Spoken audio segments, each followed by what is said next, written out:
राधे कृष्णा दोस्तों। तो चलिए हम आज की कहानी को शुरू करते हैं। हमारी आज की कहानी रामायण से जुड़े एक और बात, कहानी श्रवण कुमार की। पौराणिक युग में शांतनु नामक एक सिद्ध साधु थे। इनकी पत्नी भी एक सिद्ध धर्म परायण नारी थी। कहानी उस समय की है जब शांतनु और उनकी पत्नी बहुत वृद्ध हो चुके थे और उनकी आंखों की रोशनी भी चली गई थी। इन दोनों का एक पुत्र था जिसका नाम था श्रवण कुमार। श्रवण कुमार बहुत ही सरल स्वभाव का व्यक्ति था। माता पिता के लिए उसके मन में बहुत प्रेम एवं श्रद्धा थी। वो दिन रात अपने माता पिता की सेवा करता था, अपने माता पिता का बच्चों की तरह लालन पालन करता था।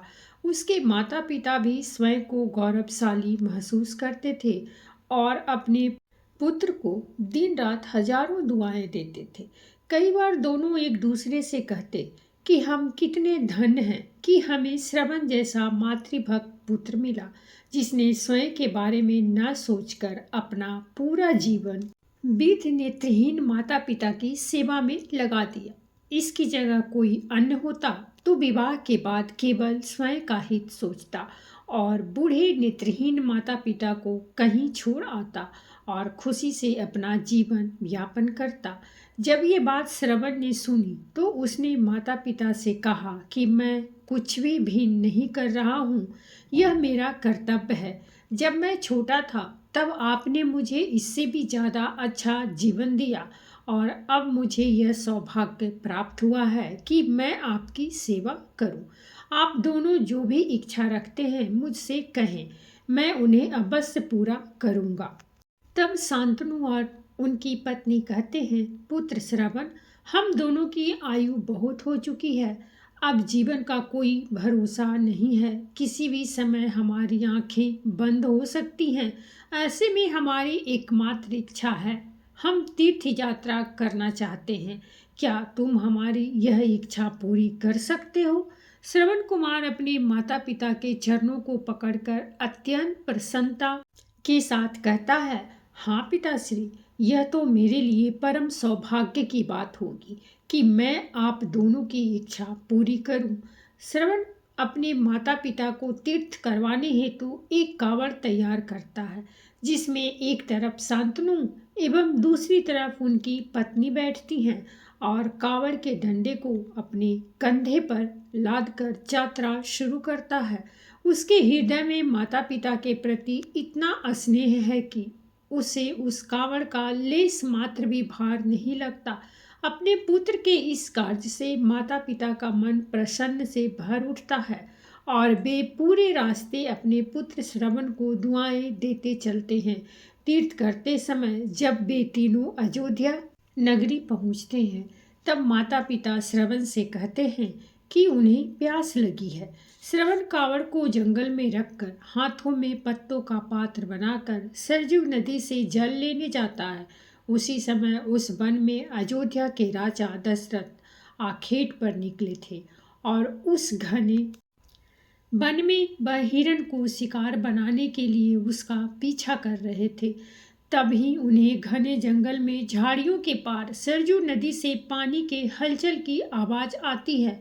उस हलचल को हिरण के पानी पीने की आवाज़ समझकर महाराज दशरथ शिकार के उद्देश्य से तीर चला देते हैं और उस तीर से श्रवण कुमार के हृदय को आघात पहुंचता है, जिससे उसके मुंह से पीड़ा भरी आवाज़ निकलती है, जिसे सुन दशरथ स्तब्ध रह जाते हैं और उन्हें अनहोनी का एहसास होता है और वे भागकर सरजू नदी के तट पर पहुंचते हैं, जहां वे अपने तीर को श्रवण के हृदय में लगा देख भयभीत हो जाते हैं और उन्हें अपनी भूल का एहसास होता है।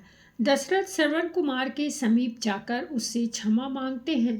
तब अंतिम सांस लेता श्रवण कुमार महाराज दशरथ को अपने वृद्ध नेत्रहीन माता पिता के बारे में बताते हैं और कहते हैं कि वे प्यासे हैं, उन्हें जाकर पानी पिला दो और उसके बाद उन्हें मेरे बारे में कहना। और इतना कहकर श्रवण कुमार मृत्यु को प्राप्त हो जाते हैं। भारी हृदय के साथ महाराज दशरथ श्रवण के माता पिता के पास पहुंचते हैं और उन्हें पानी पिलाते हैं। माता पिता आश्चर्य से पूछते हैं, उनका पुत्र कहाँ है?